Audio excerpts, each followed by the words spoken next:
Bishop Schneider has responded to Archbishop Vigano's calls to abandon Vatican II. Here is his letter. In recent decades, not only declared modernists, but also theologians and faithful who love the Church have displayed an attitude that resembles a kind of blind defense of everything said by the Second Vatican Council.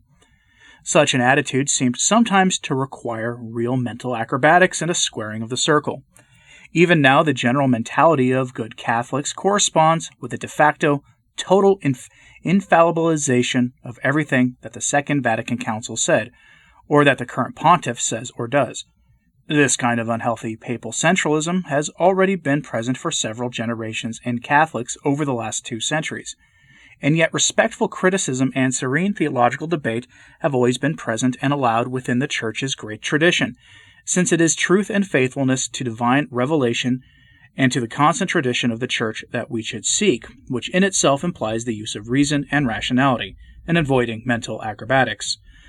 Some explanations of certain obviously ambiguous and misleading expressions contained in the Council's text seem artificial and unconvincing, especially when one reflects upon them in a more intellectually honest manner, in the light of the unbroken and constant doctrine of the Church. Instinctively, every reasonable argument has been repressed, which could, even in the slightest, call into question any expression or word in the Council texts. However, such an attitude is not healthy and contradicts the great tradition of the Church, as we observe in the Fathers, the Doctors, and great theologians of the Church over the course of 2,000 years. An opinion different from what the Council of Florence taught on the matter of the Sacrament of Orders, the Traditio Instrumentorum, was allowed in the centuries following this council, and led to Pope Pius XII's pronouncement in the 1947 Apostolic Constitution Sacramentum Ordinis, whereby he corrected the non-infallible teaching of the Council of Florence, by stating that the only matter strictly necessary for the validity of the Sacrament of Orders is the imposition of hands by the bishop. By this act, Pius XII did not implement a hermeneutic of continuity, but indeed a correction, because the Council of Florence's doctrine in this matter did not reflect the constant liturgical doctrine and practice of the universal Church. Already in the year 1914, Cardinal W. M. van Rossum wrote concerning the Council of Florence affirmation on the matter of the Sacrament of Orders that this doctrine of the Council is reformable and must even be abandoned.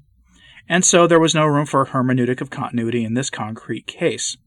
When the papal magisterium or an ecumenical council has corrected non-infallible doctrines of previous ecumenical councils, this has rarely happened, they did not undermine the foundations of the Catholic faith by this act, nor did they set the magisterium of tomorrow against that of today, as history has proven.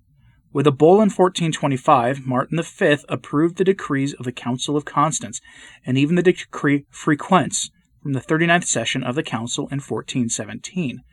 This decree affirmed the error of conciliarism, i.e. the error that a council is superior to a pope. However, in 1446, his successor, Pope Eugene IV, declared that he accepted the decrees of the Ecumenical Council of Constance, except those of sessions 3 to 5 and 39, which, quote, prejudiced the rights and primacy of the Apostolic See. Vatican I's dogma on papal primacy then definitively rejected the conciliarist error of the Ecumenical Council of Constance. As already mentioned, Pope Pius XII corrected the error of the Ecumenical Council of Florence regarding the matter of the Sacrament of Orders.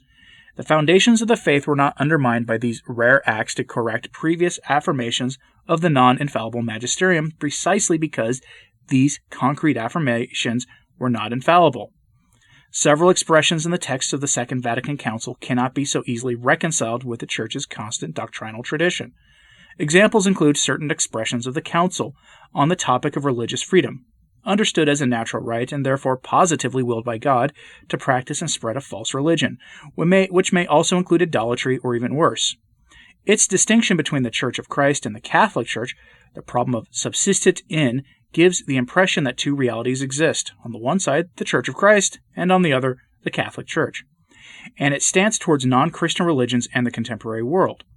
Although the Congregation for the Doctrine of the Faith, in its responses to some questions regarding certain aspects of the doctrine on the Church, see the date 29 June 2007, offered an explanation of the expression subsistit in It unfortunately avoided saying clearly that the Church of Christ is truly the Catholic Church. That is, it avoided explicitly declaring the identity between the Church of Christ and the Catholic Church. Indeed, there remains a nuance of vagueness. There is also an attitude that rejects a priori all possible objections to the aforementioned questionable statements in the council texts. Instead, the only solution presented is the method called hermeneutic of continuity. Unfortunately, doubts about the theological problems inherent in these council statements are not taken seriously. We have to always bear in mind the fact that the chief end of the council was pastoral in character, and that the council did not intend to propose its own definitive teachings.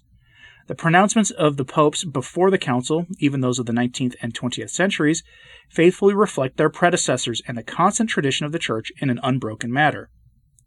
The popes of the 19th and 20th centuries, that is, after the French Revolution, do not represent an exotic period compared to the 2,000-year tradition of the Church.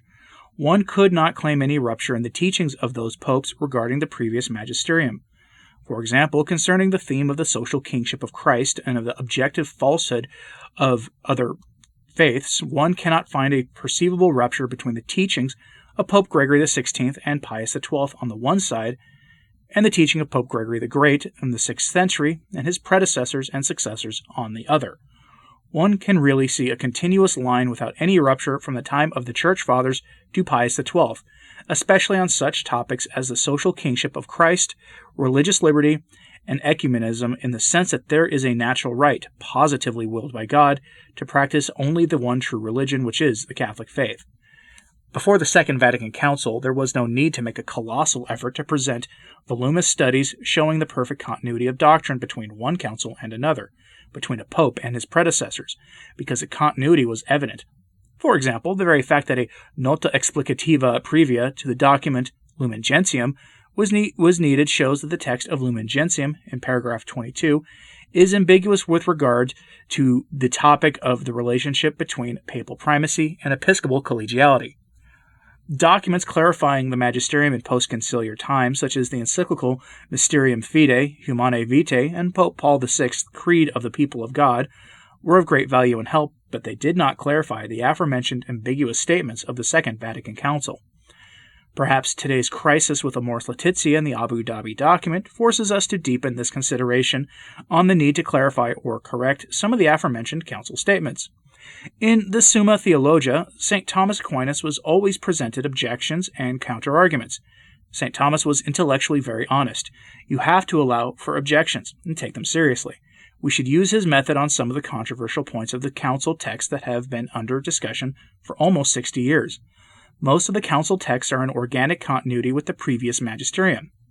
Ultimately, the papal magisterium has to clarify in a convincing manner the controversial points of some of the expressions in the council texts. Until now, this has not always been done in an intellectually honest and convincing way. Were it necessary, a pope or future ecumenical council would have to add explanations, a kind of notae explicative posteriors, or even amendments and corrections of those controversial expressions, since they were not presented by the council as an infallible and definitive teaching. As Paul VI stated, the council avoided giving solemn dogmatic definitions, engaging the infallibility of the ecclesiastical magisterium. See the General Audience of January 12, 1966. History will tell us this from a distance. We are only 50 years out from the council. Maybe we will see this more clearly in another 50 years. However, from the point of view of the facts, of the evidence, from a global perspective, Vatican II did not bring a real spiritual flowering in the life of the Church. And even if there were already problems in the clergy before the council, for the sake of honesty and justice, we have to acknowledge that the moral, spiritual, and doctrinal problems of the clergy prior to the council were not as widespread or so vast in scale and present with such intensity as they have been in post-conciliar times until today. Bearing in mind that there were already problems before the council, the first aim of the Second Vatican Council should have been precisely to issue the clearest possible, even demanding, norms and doctrines that were free of any ambiguity, as all the Reformed councils did in the past. The plan and intentions of the Second Vatican Council were primarily pastoral, yet despite its pastoral aim, there followed disastrous consequences that we still see today. Of course, the council had many beautiful and valuable texts, but the negative consequences and the abuses committed in the name of the council were so strong that they overshadowed the positive elements which are there. There were positive elements in Vatican II. It was the first time that an ecumenical council made a solemn appeal to the laity to take seriously their baptismal vows to strive for holiness. The chapter in Lumen Gentium about the laity is beautiful and profound. The faithful are called to live out their baptism and confirmation as courageous witnesses of the faith in secular society. This appeal was prophetic.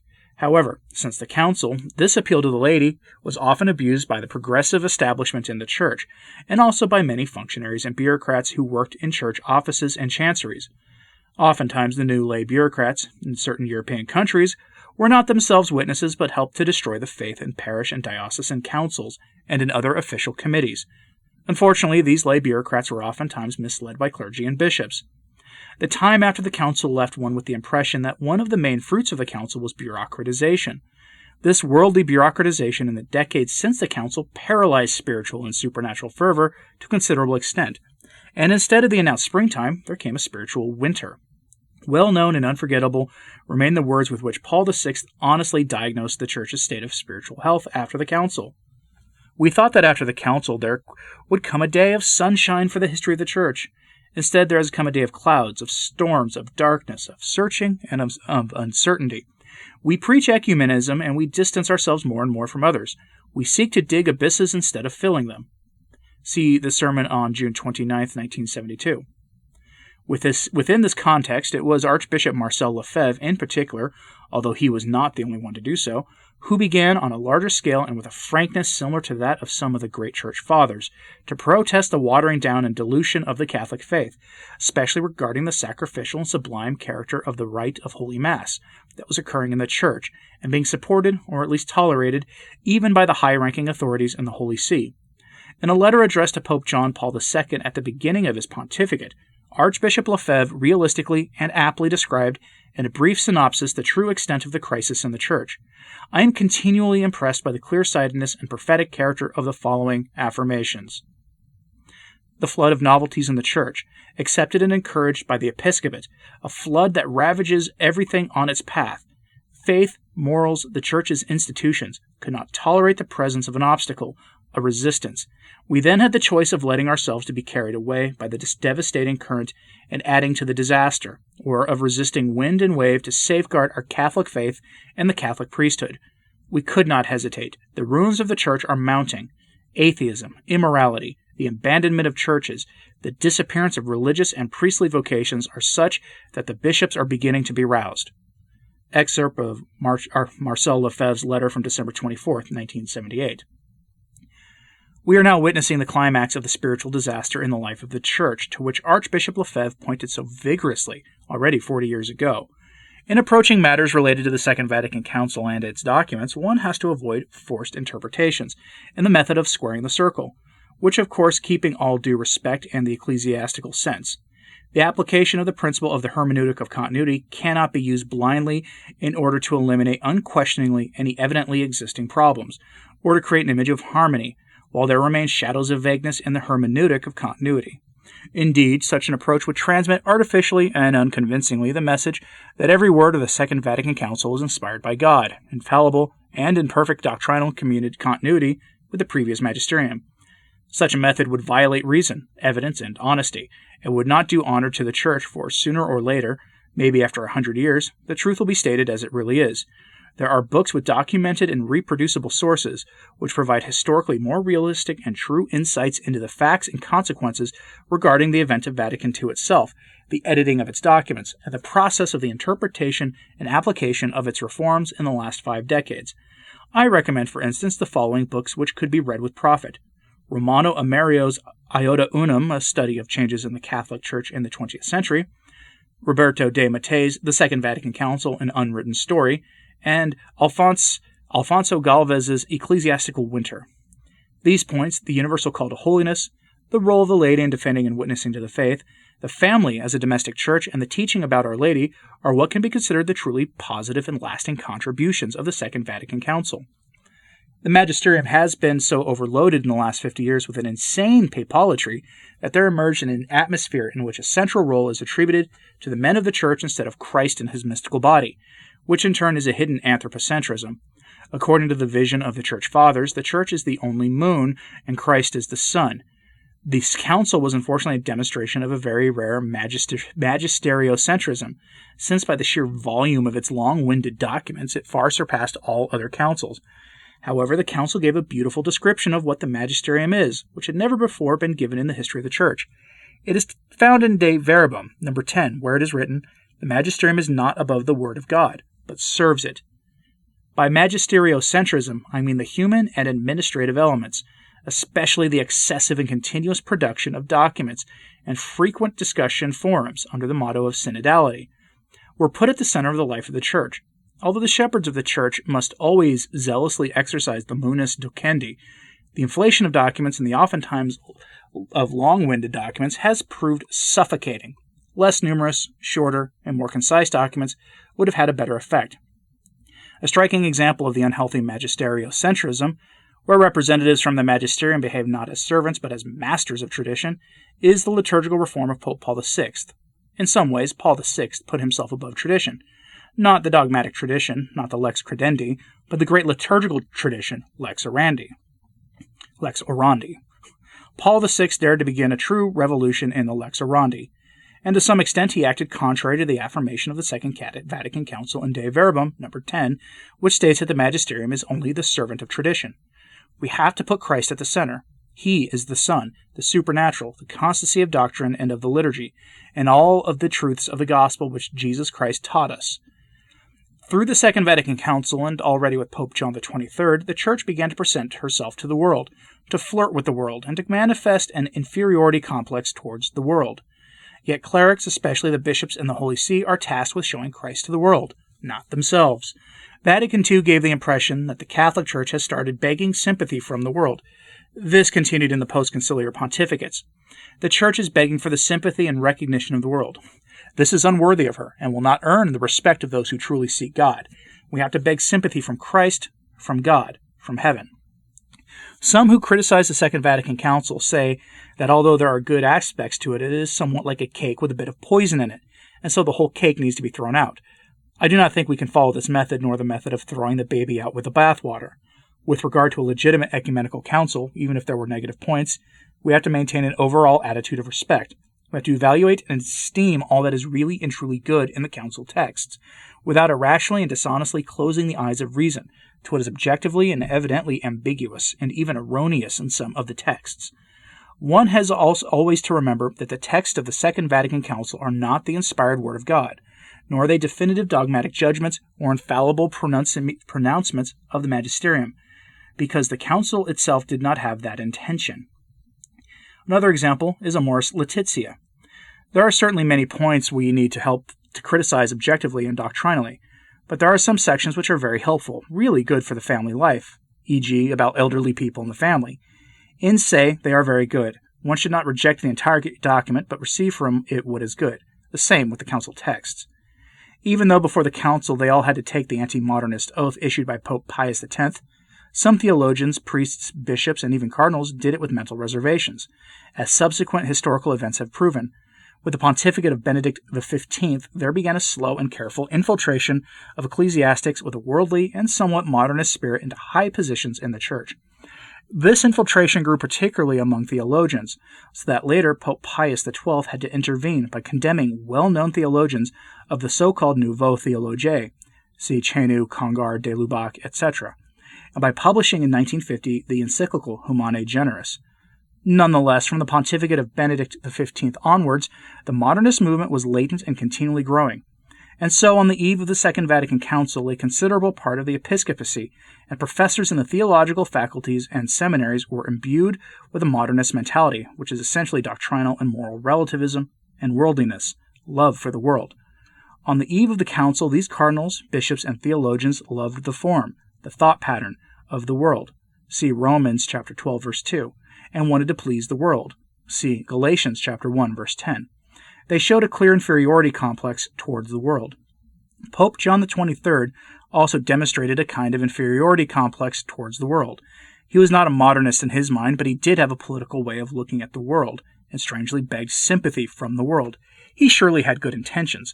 He convoked a council, which then opened the floodgate for the modernist, Protestantizing, and worldly-minded movement inside the Church.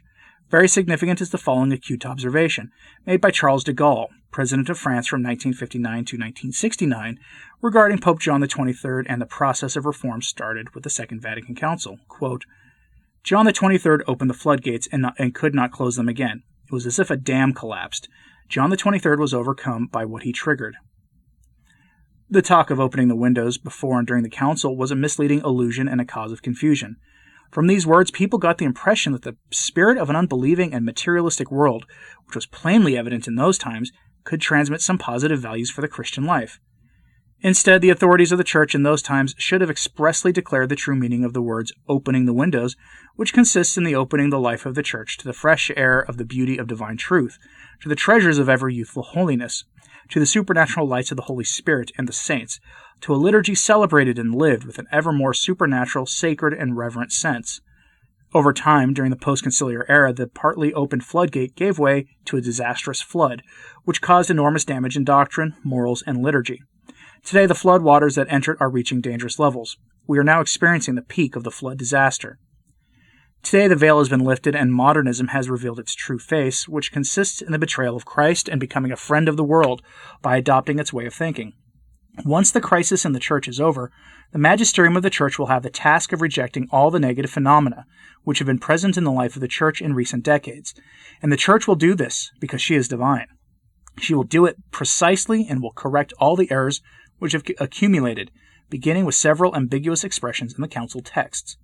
Modernism is like a hidden virus, hidden in part in several affirmations of the council, but that has now manifested itself.